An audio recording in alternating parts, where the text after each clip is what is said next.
everyone. Welcome.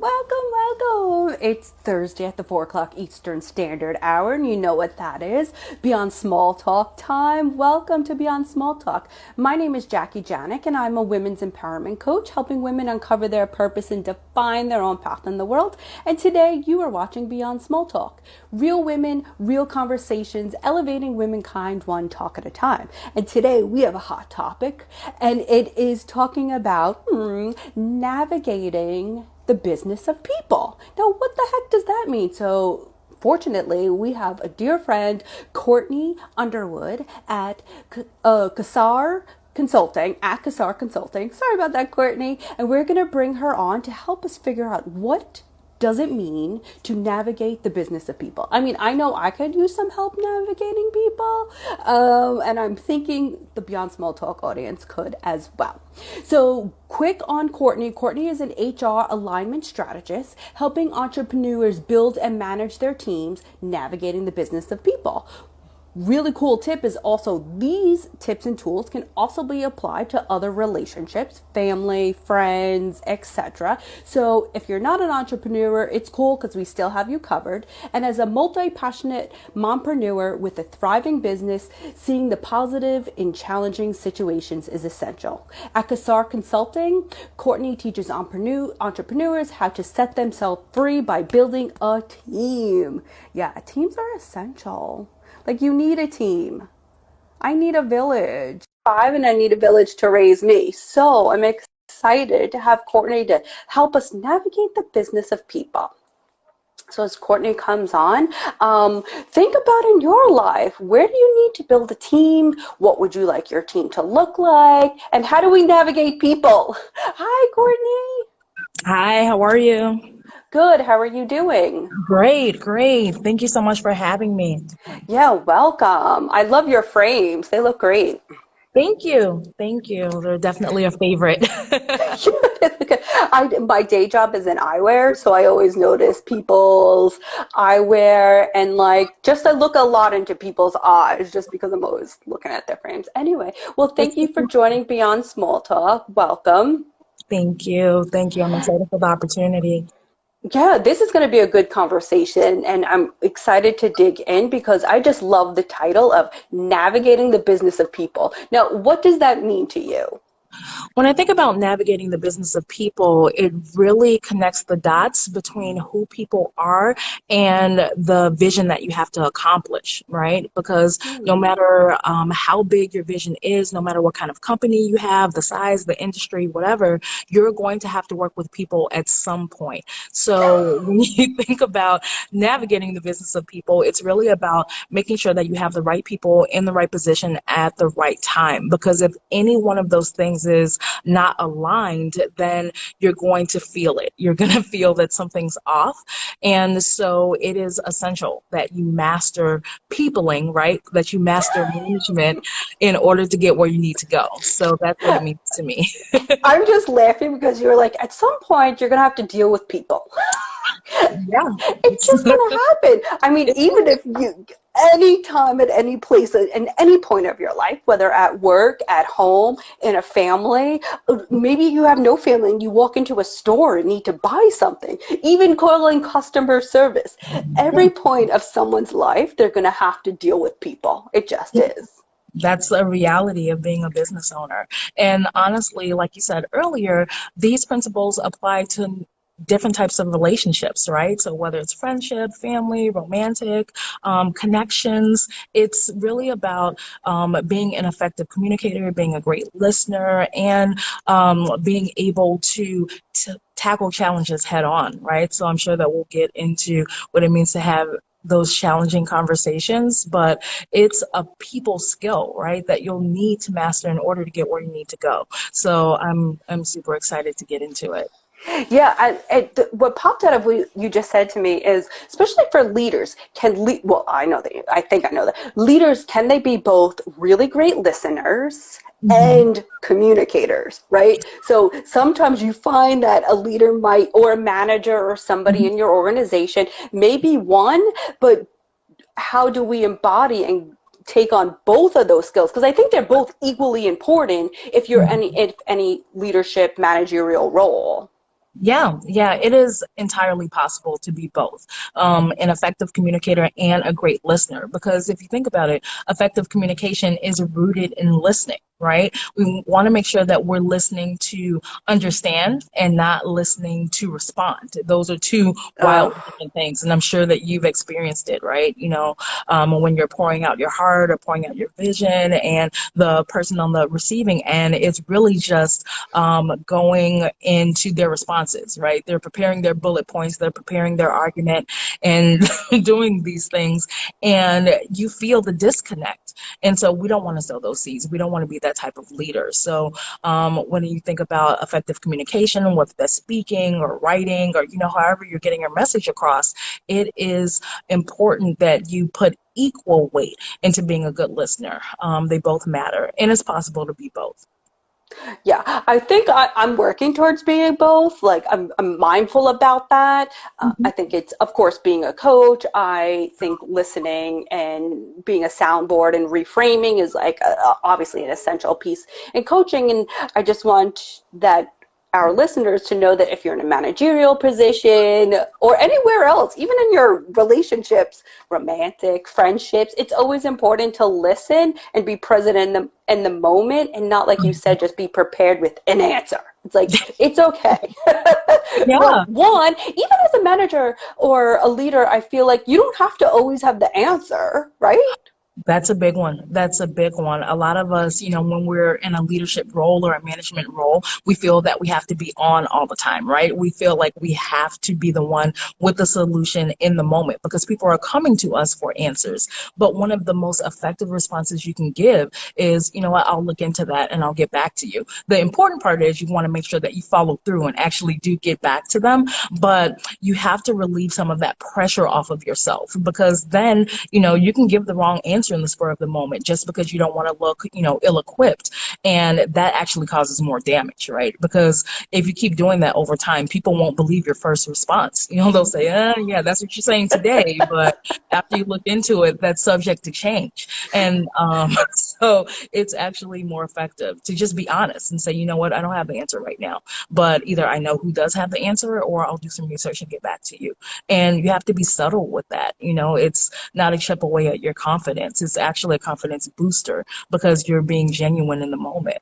Yeah. I think the same thing, and I don't know when it started that managers or leadership roles feel like they need to know everything. Like, there's no way that one person could possibly know everything. And like you said, it just is more authentic. And I appreciate when somebody who's in a leadership role, for me, I Mm-hmm. ask a question and I rather them say, like what you said, I don't know.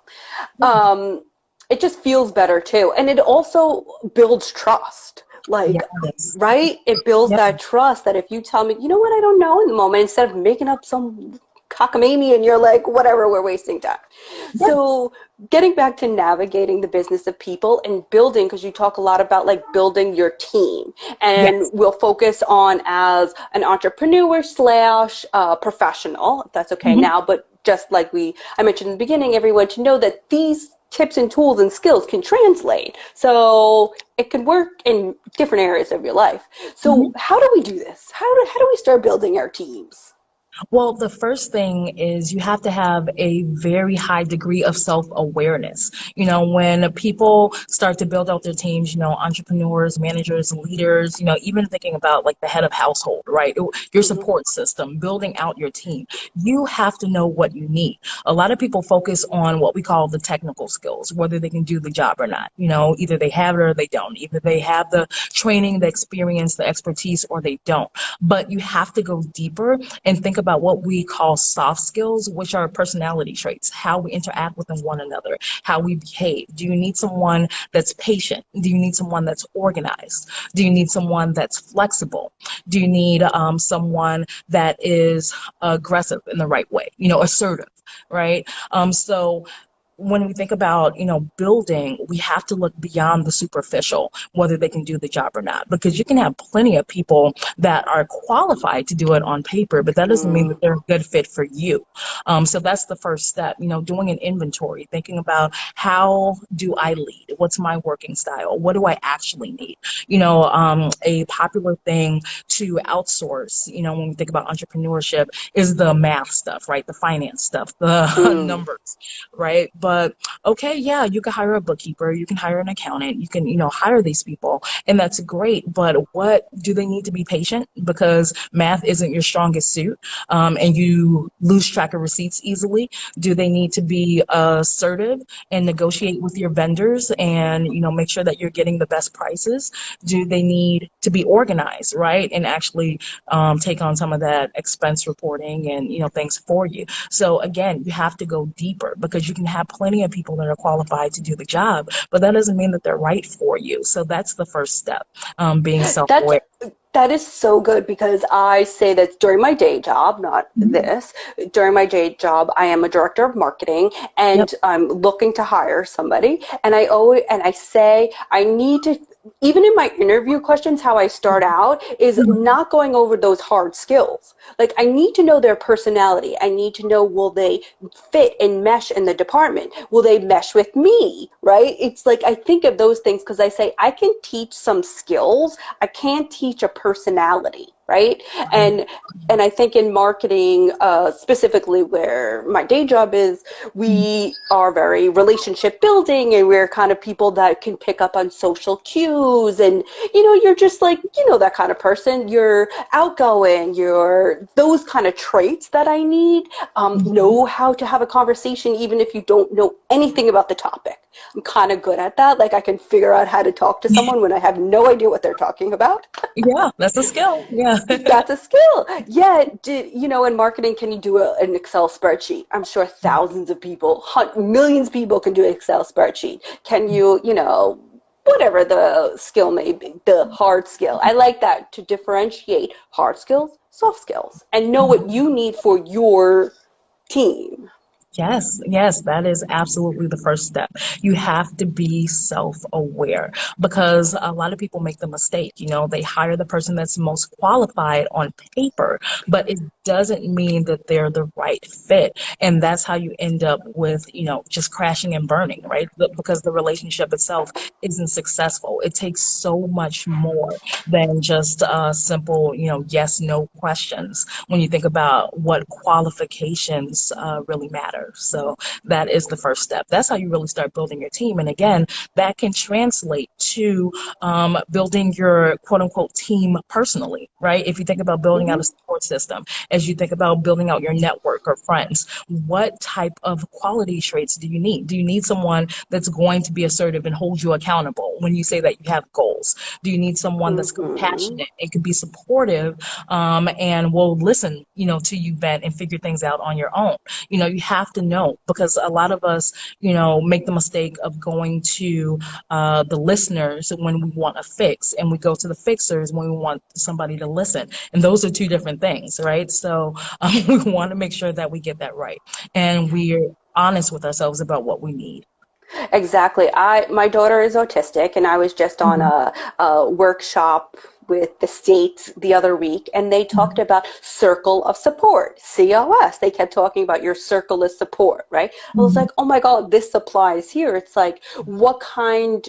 So I'm looking for one specific thing for her, and I Mhm. think what kind of person will mesh and fit with our family and with Sophie's, type and level and needs around Mhm. autism. So I guess, yeah, this could be applied anywhere, like being like super self-aware of exactly what is needed in that area. That's awesome. Do you have any more tips? Oh, of Can course. you Oh my share? Can you goodness. share another one?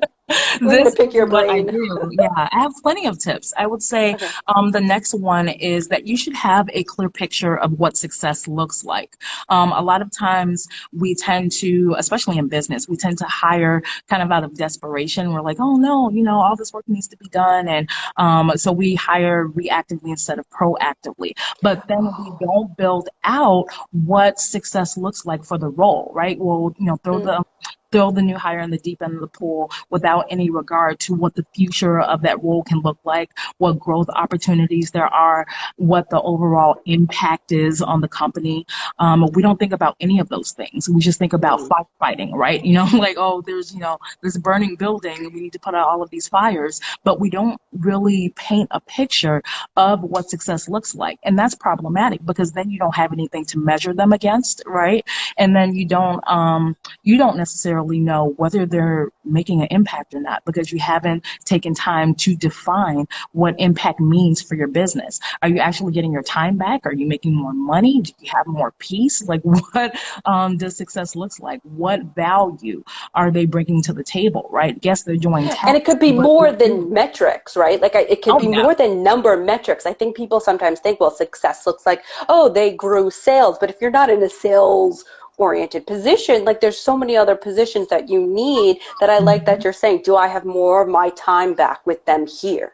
Yeah. I think leaders and managers should really think about like their time is precious. Like there's a Yeah. reason why you're in that position that if Mhm. someone could help, that's one of my biggest things that if one, you are able to give me time. Like I love people in meetings. I work with this one team and she sets it exactly. We're 2:15 to 3 o'clock, which I love, right? And we honor our time and whatever Mhm. that's 45 minutes. If we end early, she's like, I just gave you 10 minutes. I was like, I love you. Like that is just such like a gift sometimes of time. So being one, again, self-aware, and two, setting them up for success. Like what does that look like and having the metrics that is more than just numbers, right? Yes, yes, you should be able to feel the impact when you're making a hire, right? So if you're building out either your circle of support, right, personally, or making investment in a new hire professionally, you should be able to feel the impact, right? You should be able to feel it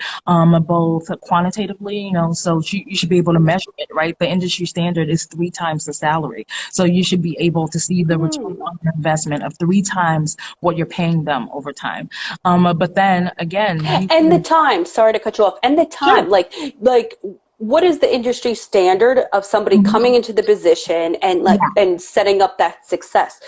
What do you think? I would say there's no industry standard because it really Okay. depends on the position Mm-hmm. and, the company itself. There's a lot of nuances there because there's a big difference in hiring task doers and decision makers. That's the second. There's Mm. levels to hiring. So it's different hiring a COO versus an executive assistant. Those are wildly different things. So you want to make sure that as you're thinking about the investment, what are you actually expecting to get in return? Are you expecting to get some of your time back? Are you expecting to get some of your mental capacity back? Are you expecting to be able to grow and scale and venture into new industries, launch new products? What is the actual impact of that hire? Because it is very easy to throw money at someone and think that they're the answer to a problem, but they could very well be a band-aid because you haven't addressed the larger issue. So you have to think about that beforehand to make sure that you're making the right hire, right? You can hire a whole bunch of admins, but if you don't have any structure in your business, then what are they supposed to do, right? So you want to make sure that you're really building it out. So yes, when you think about task doers versus decision makers, am I hiring a decision maker or am I hiring a task doer? They're both important, but you want to make sure that you're making that distinction so you can have a clear picture on what the return on your investment will be. That is so smart. I didn't think of it narrowing them down to task doers or decision makers. I kind of put this one thing together, and sometimes that's depending on the level, might be challenging for some people to be both if they haven't had the experience or the training or the education. Yeah, yeah. And so that's why when we're, evaluating, we're screening our hires, we are thinking we already have a picture of what success looks like. We know that this person is doing tasks versus a decision maker. And that interview process should look different, right? Because you're handing off decisions, which have a lot more weight than handing off tasks. Like I said, they're both important, but they're not the same thing. So you want to make sure that you're making that distinction even when building out your interview processes. So another one, interview process. I've been interviewing lately, and I noticed that that's a skill within itself. Oh, yes, it is. It absolutely is. Interviewing is a skill because obviously people are putting their best face forward, but you want to be able to peel back the layers and really get to know the person.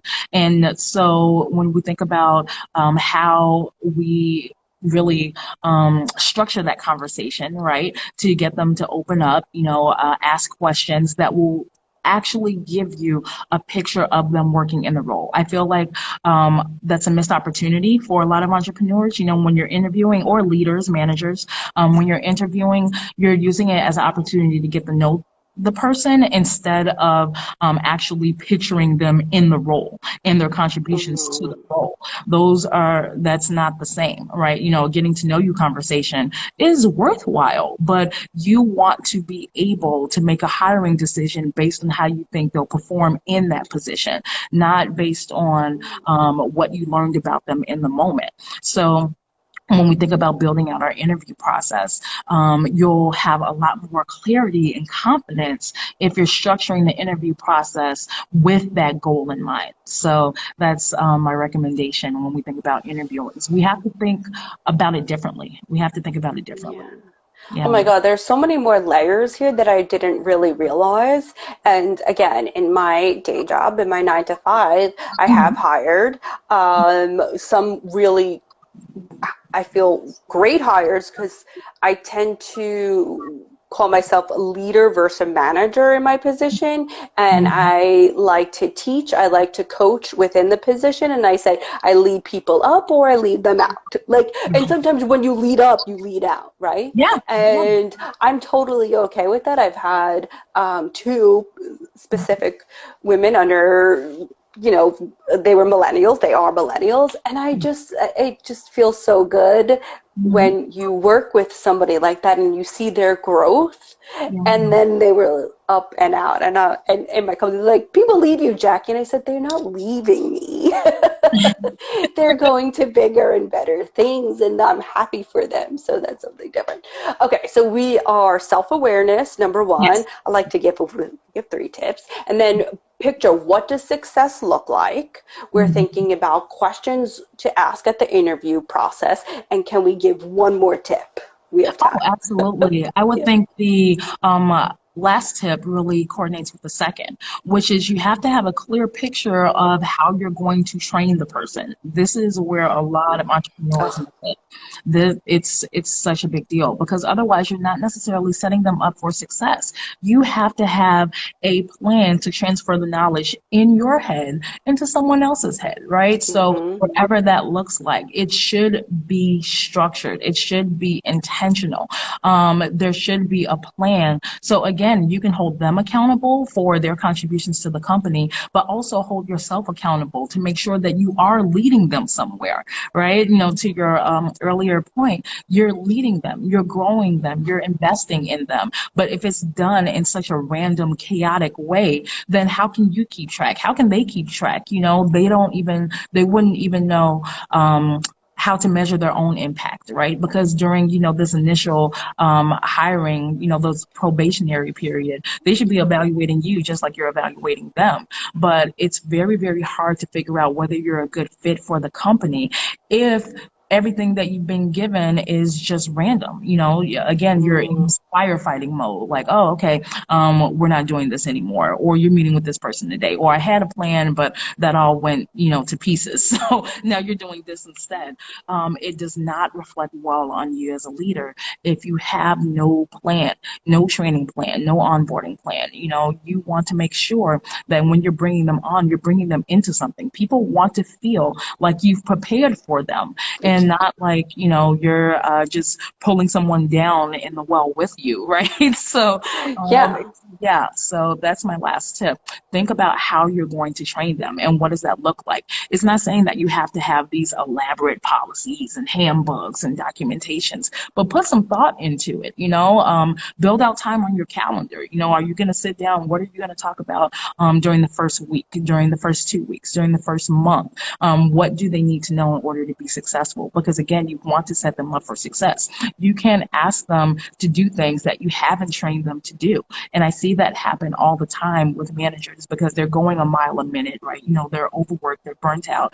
And then they ask the new hires to do something that they have no context, right? Like they don't know where the task came from, what impact it has on the larger organization, whether it's part of a bigger project. You haven't provided any context, any history, any examples, right? Just like, hey, do this.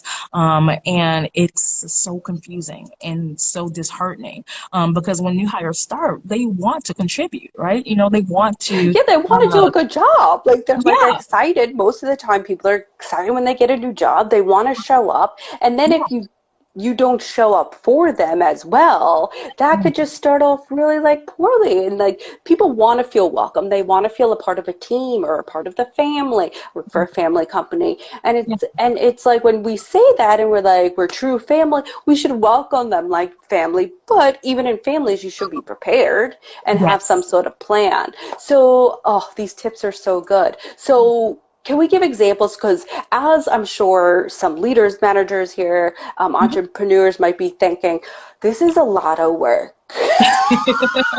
Like, I know, and like you said, most of the time you might hire someone when it's a fire, right? When it's Yes. like, oh my God, there's so much, I gotta do this. So if you're that person in that space, you're like, Yeah. it's a fire, now you're telling me, Courtney, I have to plan for, know what success looks like, put a plan together. What are the benefits of doing this? Even though, yes, maybe up front it feels like it's more work, what can you say that we would get out of it? Oh my goodness. The first thing that comes to mind is accountability. And that is a big one. I work with a lot of entrepreneurs that aren't necessarily sure how to hold their team accountable. They don't want to have the challenging conversations. They don't want to confront performance, whether it's, poor performance or, just this gray area where, they delivered something and you find yourself picking up the slack because it wasn't what you asked for, right? So when we think about accountability, it is so easy to enforce when you've prepared for them. You've communicated what success looks like. You've trained them. Now it's so easy to hold them accountable, right? So it's not, walking on eggshells and saying, oh man, I don't want to have this conversation. I don't want to Right, it leads to a more have challenging conversation. Now that you just bring that up, I'm like, oh my God, just a bell went off in my head because that leads to like a really awkward, uncomfortable conversation. So yeah. for my department, I have literally an Excel spreadsheet and I have a small department. There's 4 people, and in there, I literally list almost every single task that I could possibly think of, right? And Yeah. I always say when they meet, we review all the tasks, we talk about it, the feeling of the department, we all sit together. And I said, there might be extras or whatever. So, and I remember saying why I do this. Now that you say that, I was like, oh, I'm glad I do this. Why I do it is so I don't have to have that uncomfortable conversation saying that I'm holding you accountable and you're not doing your job, where they can be like, well, I didn't know that was my job. Or there's so many things that could come up that could be super awkward. But no, I always say, here it is. Here's Yeah. your list of tasks.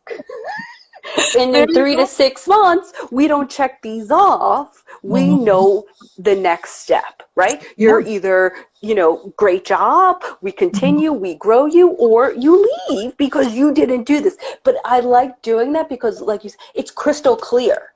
That's the Yes. thing. Yeah. Accountability and clarity and transparency. I think that is super important in this relationship, in the team building, transparency. Yes, those are the big ones. And so that is the biggest benefit, so I'll just leave with that. It is so much That's easier, yeah, to hold people accountable when it's in black and white. Like, this is what I've asked you to do. This is where you didn't do it. So now here we are, right? Versus, oh, I didn't know that it was supposed to go that way, or, oh, you didn't tell me about this part of the project, or, oh, there was a bottleneck or a curveball that I didn't know about. So when we think about accountability and just having those intense conversations, it is so much easier when you've done your part to set them up for success. That way, if things fall through the cracks, then you've you can feel confident that you've led them well. So, yeah, Oh, I huge love that. benefit. Yeah, because at first I was like, you were talking, and I said, I love everything, yet I felt like I was having a little heavy on me. I was like, oh, this Mhm. is feeling a little heavy. And now ending it, like, this is the benefit you get out of it. Like, Oh, it outweighs the work. Like it yeah. just feels so much lighter, and it's like, wow, you move forward with more ease and efficiency versus being in this weird place of like, are they doing the work? Are they not? What are they doing? Like it's all like up in there. Thank you. That was awesome. Thank you Yeah. so much. And before we leave, I talk a lot about on Beyond Small Talk about self-care. Right? So regardless of your position, I think self-care is super important. What do you do for self-care?